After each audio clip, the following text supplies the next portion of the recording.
ये जो धीरे से सवाल उठता है, आखिर मैं हूं कौन? मेरे नाम के परे, मेरी कहानी के परे एक गहरी खोज अब शुरू होती है जो अंदर से आवाज दे रही है। जब सब शांत होता है, जब ये भागती दुनिया धुंधली हो जाती है, ये सवाल हौले से गूंजता है, सच में दिल से मैं क्या हूं? मन तुरंत जवाब देता है, मैं अपनी जॉब हूं, अपने किरदार, अपनी यादें, अपने फ्यूचर प्लान्स। लेकिन ये सब तो बदलता रहता है, जैसे आसमान में बादल। अगर ये हमेशा एक जैसे नहीं रहते, तो क्या ये मेरा असली मैं हो सकते हैं? ये शक ही तो समझदारी की शुरुआत है। पहला कदम है उस रास्ते पर। हम कितनी चीजों से खुद को जोड़ लेते हैं, ये शरीर, ये विचार, ये इमोशंस। मगर शरीर बूढ़ा होता है, विचार आते जाते रहते हैं, इमोशंस उतरते चढ़ते रहते हैं। क्या हम बस ये बदलते नजारे हैं, या कुछ और है जो हमेशा रहता है? ये गहरा सवाल हमें अंदर की ओर ले जाता है, बाहर के शोर से दूर, अंदर की शांति की तरफ। बहुत लोग इस रास्ते पर पहले भी चले हैं, खुद को खोजने का ये पुराना रास्ता। ये एक सफर है अपने केंद्र तक, उसे ढूंढने का जो आखिर में सच है, जो हमेशा मौजूद है और जो हमेशा सच में तुम हो। बाहर की दुनिया बहुत तेज है, एक धुंधली सी बेचैन हलचल।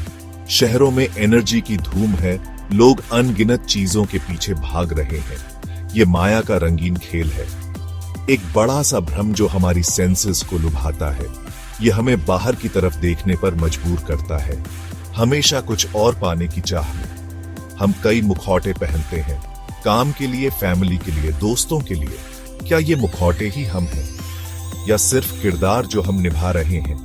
माया हमें यकीन दिलाती है कि मुखौटा ही सच है, परछाई ही असलियत। हम खुशियां बाहरी चीजों में ढूंढते हैं, अचीवमेंट्स में, पोजेशंस में। लेकिन ये खुशियां पल भर की होती है, टिकती नहीं है। पोजेशंस टूट जाते हैं, फेम फीका पड़ जाता है। यही माया का स्वभाव है, हमेशा बदलती हुई, हमेशा अस्थिर। ख्वाहिशें और ख्वाहिशों को जन्म देती है, एक कभी ना खत्म होने वाली चेन। एक इच्छा पूरी करो, दूसरी सामने आ जाती है। मन बेचैन रहता है, इस साइकिल में फंसा हुआ। भगवद गीता में माया को एक ऐसी शक्ति बताया गया है जो बहुत लुभाती है, हमें उस चीज से बांधती है जो असली नहीं है, बस गुजरती हुई परछाइयों से। भगवद गीता माया से परे एक सच के बारे में बताती है, आत्मा के बारे में, तुम्हारा असली स्वरूप। ये आत्मा अमर है, ना कभी जन्म लेती है, ना कभी मरती है, समय से परे, दुनिया की घटनाओं से बेअसर। ये समझ बहुत सुकून देती है। आत्मा ही तुम्हारी असली पहचान है, शरीर नहीं, मन नहीं। ये तो बस कुछ समय के कपड़े हैं। आत्मा शुद्ध है, खामोश चेतना, एक शांत अंदरूनी साक्षी, परमात्मा की एक चिंगारी। ये जानना ही सच्ची मुक्ति की शुरुआत है।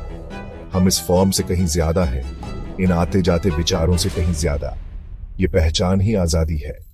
कृष्ण ने अर्जुन को ये सच बैटलफील्ड में सिखाया था। अर्जुन जो दुख से भरा था, दुनिया के रिश्तों में उलझा हुआ था, उसे रास्ता दिखाया गया। आत्मा को कोई नुकसान नहीं पहुंचा सकता, वो अविनाशी है, दुख से परे। ये ज्ञान हमें डर, दर्द और भ्रम से आजाद करता है। ये समझने से सब कुछ बदल जाता है। मौत का डर भूल जाता है, टेम्पररी चीजों से अटैचमेंट ढीला पड़ जाता है। हम जिंदगी की ऊपरी सतह के पार देख पाते हैं। भगवद गीता एक पवित्र मैप है जो हमें अंदरूनी ज्ञान की ओर ले जाता है, हमारे असली स्वभाव की शांति की ओर। ये एक सफर है तुम्हारे दिल तक, जहां वो सच इंतजार कर रहा है जो हमेशा रहता है। गीता सिखाती है निष्काम कर्म, फल की चिंता किए बिना कर्म करो। जो करना जरूरी है उसे पूरी तरह मौजूद रहकर करो, फिर नतीजे को छोड़ दो। यही अंदर की शांति का राज है। नतीजों की चिंता दर्द और एंग्जाइटी पैदा करती है, छोड़ देने से राहत और शांति मिलती है। डिटैचमेंट का मतलब बेरुखी या बेपरवाही नहीं है, ये अंदर की शांति से काम करना है। जब मन जीत हार के लिए पागल नहीं होता तो काम शुद्ध हो जाता है, एक पावरफुल मेडिटेशन बन जाता है, एक खुशी से भरी, प्यार भरी भेंट जो बिना किसी उम्मीद के दी जाए।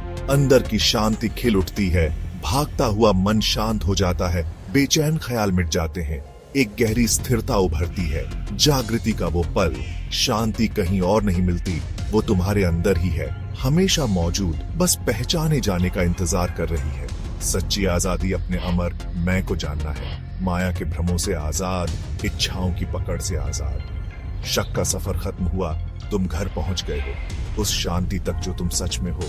गीता का ज्ञान चमक रहा है, तुम वही शांति हो, वही शुद्ध अमर रोशनी।